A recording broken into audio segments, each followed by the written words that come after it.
ఎట్లున్నదంటే మొన్న state bank of India మీరు చూసి ఉంటారు. హైదరాబాద్ లో స్టేట్ బ్యాంక్ ఆఫ్ ఇండియాకు అప్పటి ప్రభుత్వం వెనకట భూమి ఇచ్చింది. రేవంత్ రెడ్డి బ్యాంకుకి ఇచ్చిన భూమిని ఆయన అమ్మేసిండు. ఎస్బీఐకి ఇచ్చిన భూమిని వేలం పెట్టిండు, భూమిని అమ్మేసిండు.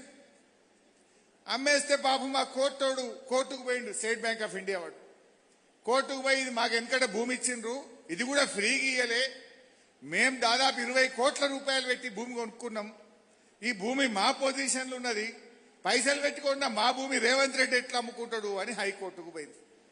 పోతే కోర్టు ఏం చేసింది, అరే వాళ్ళు పైసలు పెట్టుకున్నది నిజమే కదా, ఈ అమ్మకం తప్పు, దీని మీద స్టే ఇస్తున్నామని కోర్టు స్టే ఇచ్చింది. ఖతం రేవంత్ రెడ్డి ఇప్పుడు ఎస్బీఐ మీద పగబట్టిండు. ఎస్బీఐ నిషేధిస్తా, ఎస్బీఐలో ఉండే ఫిక్స్డ్ డిపాజిట్లు బయటకు తీసేస్తా, ఎస్బీఐకి రాష్ట్ర ప్రభుత్వ అకౌంట్లన్నీ కూడా తీసేస్తా అని ఇలా స్టేట్ బ్యాంక్ ఆఫ్ ఇండియాను కూడా బ్లాక్మెయిల్ చేస్తున్నాడు. రేవంత్ రెడ్డి తీరు ఎట్లుందంటే ఎవరైనా ప్రశ్నిస్తే పగబట్టడు. ఇలా స్టేట్ బ్యాంక్ ఆఫ్ ఇండియానే నిషేధిస్తా అంటుండు. రేపు రిజర్వ్ బ్యాంక్ ఆఫ్ ఇండియా కూడా నీ మాట లేదనుకో, రిజర్వ్ బ్యాంక్ ఆఫ్ ఇండియాను కూడా నిషేధిస్తా అంటాడు. వరల్డ్ బ్యాంక్ కూడా నీ మాట లేదనుకో, ఈయన వరల్డ్ బ్యాంక్ కూడా నిషేధిస్తా అనే రకమే. కానీ విషయం ఏంటంటే రాష్ట్ర ప్రభుత్వానికైతే ఒక బ్యాంకు కావాలి కదా. ఇప్పుడు అవ్వాతాతలకు కేసీఆర్ ఇచ్చిన 2000 పెన్షన్ బ్యాంకులో పడాలి కదా, ఉద్యోగస్తులకు జీతాలు పడాలి కదా, రైతులకు రైతు బంధు పడాలి కదా. అంటే బ్యాంకులకు రాష్ట్ర ప్రభుత్వం యొక్క కార్యకలాపాలు నిర్వహించడానికి ఒక బ్యాంక్ అయితే కావాలి.